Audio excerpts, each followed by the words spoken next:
Government of India, ministry of railways, railway recruitment boards, हम बात कर रहे हैं आरआरबी की। और यहाँ पे जूनियर हिंदी ट्रांसलेटर की वैकेंसी आ चुकी है और भी वही कई सारी वेरियस पोस्ट हैं। लेकिन ये जो नोटिस अब आया है आज 6 जनवरी 2025 में, ये आ जाना चाहिए था अक्टूबर से दिसंबर के बीच में 2024 में। खैर कोई बात नहीं, थोड़ी सी देर हो गई है, लेकिन अब देखते हैं यहाँ पे इस पूरे नोटिस में कुल 119 पेज हैं और 119 में से कौन कौन से पेजेस काम के हैं। सबसे पहले मैं आपको बता दूं कि ये जो पीडीएफ आपको हमारे टेलीग्राम चैनल पे मिल जाएगी। कहीं गूगल करने की ज़रूरत नहीं है, किसी वेबसाइट पे जाने की ज़रूरत नहीं है। बायलिंगुअली ये पीडीएफ आपके पास उपलब्ध आपको हो जाएगी। तो एक बार ये नोटिस आप अपनी ओर से भी ज़रूर पढ़ लें, लेकिन हम इस वीडियो में महत्वपूर्ण बिंदुओं की बात करेंगे। तो चलिए आगे बढ़ते हैं और देखते हैं कि क्या इंपॉर्टेंट है इस नोटिस में। तो यहाँ पे जो इम्पोर्टेंट डेट्स हैं वो आप एक बार देख लीजिए। आज रात 12 बजे से, मतलब 7/1/2025 से 6/2/2025 तक आप इसके लिए आवेदन कर सकते हैं। मतलब आज रात 12 बजे से 6 फरवरी रात 12 बजे तक आप इसके लिए आवेदन कर सकते हैं। उसके बाद कहते हैं कि फ़ीस जो है आप पे कर सकते हो 7 से 8 के बीच में। और आगे भी कई सारी ऐसी चीज़ें हैं कि मॉडिफिकेशन अगर किसी को करना है तो वो 9 फरवरी से 18 फरवरी के बीच आप कर सकते हैं। आगे फिर चलते हैं डेट्स फॉर सीबीटी। तो ये कहते हैं कि हम बाद में बताएंगे, आपको हमारी वेबसाइट जो है चेक करते रहनी होगी। आप हमारे चैनल को भी चेक कर सकते हैं, वहाँ पे भी हम ऐसी इंपॉर्टेंट जो डेट होती है वो बता देते हैं। आगे फिर बात होती है तो इंपॉर्टेंट इंस्ट्रक्शंस, यहाँ पे ये आप सारे पढ़ लेना, लेकिन हम यहाँ पे बात करते हैं एजुकेशनल क्वालिफिकेशन की। तो जो क्लोजिंग डेट है मतलब 6 फरवरी 2025 है, उससे पहले जो आपकी क्वालिफिकेशन है, जो यहाँ पे इम्पोर्टेंट है, जो मेन है, वो उसका जो फाइनल रिजल्ट है वो डिक्लेयर हो जाना चाहिए। आगे फिर देखते हैं क्या कहते हैं। तो आगे चलते हैं, ये कहते हैं crucial date for claim for SC ST OBC EWS EBC, इन सब की जो जितने सारे कैटेगरीज हैं, जितने सारे आपको सर्टिफिकेट बनवाने होते हैं जिस भी कैटेगरी के, तो वो आपका क्लोजिंग डेट से पहले का बना होना चाहिए। जिसका अर्थ होता है कि भाई 6 फरवरी 2025 से पहले आप वो सर्टिफिकेट बनवा लें। आगे चलते हैं तो और भी इम्पोर्टेंट इंस्ट्रक्शंस है। एग्जामिनेशन प्रोसेस, कौन सा एग्जाम कैसे होगा। तो यहाँ पे देखिए हम जूनियर हिंदी ट्रांसलेटर की स्पेशल बात कर रहे हैं। तो ये कहते हैं there will be a single stage computer based test, उसके बाद में ट्रांसलेशन टेस्ट होगा, उसके बाद में डॉक्यूमेंट वेरिफिकेशन होगा और उसके बाद होगा फिर आपका मेडिकल एग्जामिनेशन।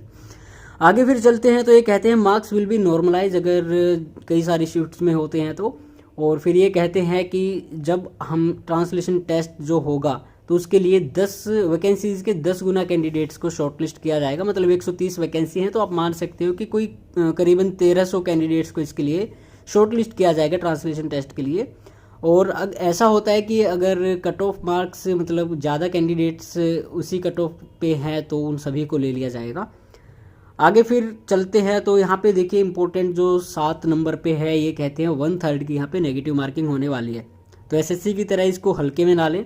आगे डिटेल्ड CEN की बात करें तो जनरल इंस्ट्रक्शंस इन्होंने यहाँ पे दिए हुए हैं, तो ये भी आप एक बार देख लेना। आगे फिर ये बताते हैं कि vacancies indicated in the CEN are provisional. तो ये घट भी सकती हैं, बढ़ भी सकती हैं, बिल्कुल ख़त्म भी हो सकती हैं, किसी भी जोन में हो सकती हैं या फिर कम्प्लीटली ख़त्म हो सकती है। तो ये अपना एक सेफ पॉइंट यहाँ पे रखना चाहते हैं। उसके बाद आगे बताते हैं मेडिकल स्टैंडर्ड। यहाँ पे आप देख लेना कि मेडिकल फिटनेस जो है वो कौन कौन से क्राइटेरिया हैं इन पे। और एज लिमिट की बात करें तो 1/1/2025 से आपकी एज काउंट होने वाली है। तो एज लिमिट आप यहाँ पे देख लो। UR EWS के लिए है 18 से 33 साल। ये कोविड की वजह से 3 साल की छूट मिल गई है सभी को। और फिर आगे बताते हैं OBC के लिए ये कई सारी जो इन्होंने दिए हुए हैं यहाँ पे, तो आप एक बार इनमें ध्यान से देख लेना। और फिर आगे कैटेगरी वाइज भी रिलैक्सेशन है, वो भी आप देख लेना अपना। आगे चलते हैं, एग्जामिनेशन फ़ीस की बात करें तो यहाँ पे 500 रुपये लगेंगे। तो 500 में से जो बंदा पेपर 1 देगा, स्टेज 1 देगा, उसको कहते हैं कि 400 हम रिफ़ंड कर देंगे।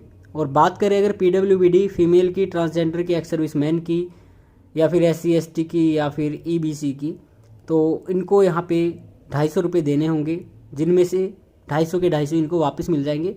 OBC इन्होंने नहीं लिखा है तो OBC के लिए भी वही 500 ही रहेगा। अब चलते हैं जी आगे, तो देख लेते हैं कौन से पेज में क्या इम्पोर्टेंट है आपके लिए।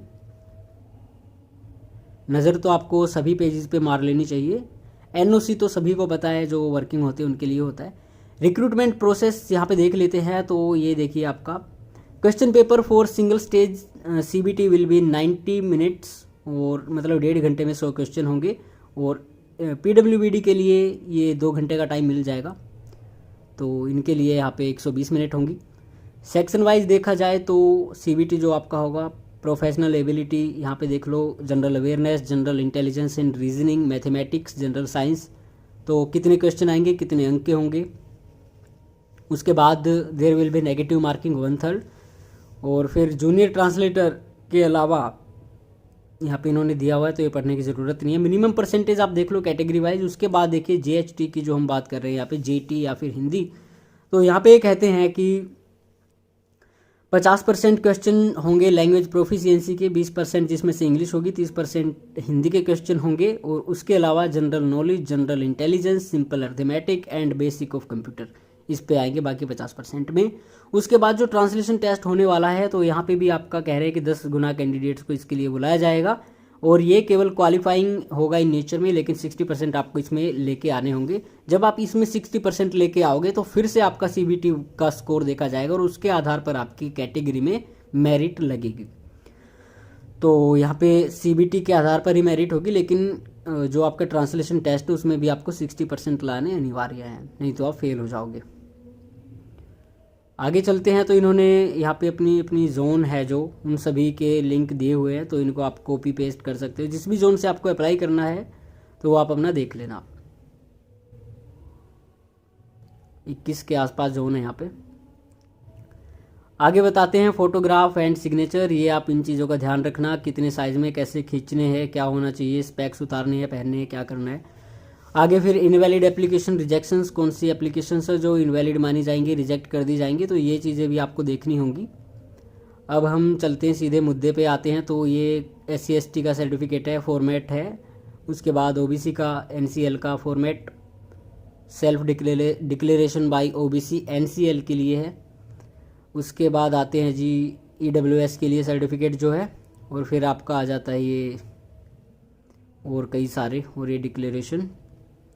तो यहाँ पे कुछ सर्टिफिकेट इन्होंने लगाए हुए हैं, तो वो आप एक बार इन पे नज़र मार के ज़रूर देखना। अब हम चलते हैं यहाँ पे जो इम्पोर्टेंट है आप सभी के लिए कि सिलेबस क्या होने वाला है। इसकी हमने PDF कुछ दिन पहले शेयर की थी अपने टेलीग्राम चैनल पे, अगर आपने नहीं देखी तो देख सकते हो। हालांकि यहाँ पे भी आप देख सकते हो, ये भी सेम ही है। तो यहाँ पे कहते हैं देखो 50 क्वेश्चन जो हैं जनरल पोर्शन से होंगे, बाकी आगे जो मैंने आपको वही गीत ये गा रहे हैं दोबारा से। तो डिफ़िकल्टी लेवल अगर देखा जाए तो 12वीं का ही होगा भाई, +2 वाली स्टेज का ही होगा। और सिलेबस फॉर हिंदी के लिए देखो ये गिने चुने इन्होंने टॉपिक दिए हुए हैं, समानार्थी, पर्यायवाची, विलोम, प्रत्यय, उपसर्ग, संधि विच्छेद, मुहावरे, लोकोक्ति, तत्सम, तद्भव, वाक्यांश के लिए एक शब्द, और शब्द वाक्य शुद्धि। इसके बाद फिर ये कहते हैं 3 क्वेश्चन ईच आएंगे, तो 10 टॉपिक इन्होंने दिए हुए हैं, 10 गुना 3 हो गया तो 30 हो जाएंगे। 20 क्वेश्चन हिंदी के आएंगे, तो यहाँ पे 2 क्वेश्चन ईच से आएंगे। तो यहाँ पे synonym antonym translation into Hindi, suffix, prefix, phrases, idioms, arrange the words, pronoun, verbs, tenses, article, preposition, conjunction, adjective, adverb, question tag, active and passive. बड़ा ही आसान सिलेबस है 50 का। तो आगे फिर और भी कई सारी पोस्ट हैं, तो उनके सिलेबस इन्होंने यहाँ पे दिए हुए हैं। अब हम सीधे चलते हैं कि भाई वैकेंसी कहाँ पे कितनी है, किस जोन में किस कैटेगरी की कितनी वैकेंसी है, तो उस पर एक बार नज़र मार लेते हैं, जो कि बहुत ही ज़रूरी है।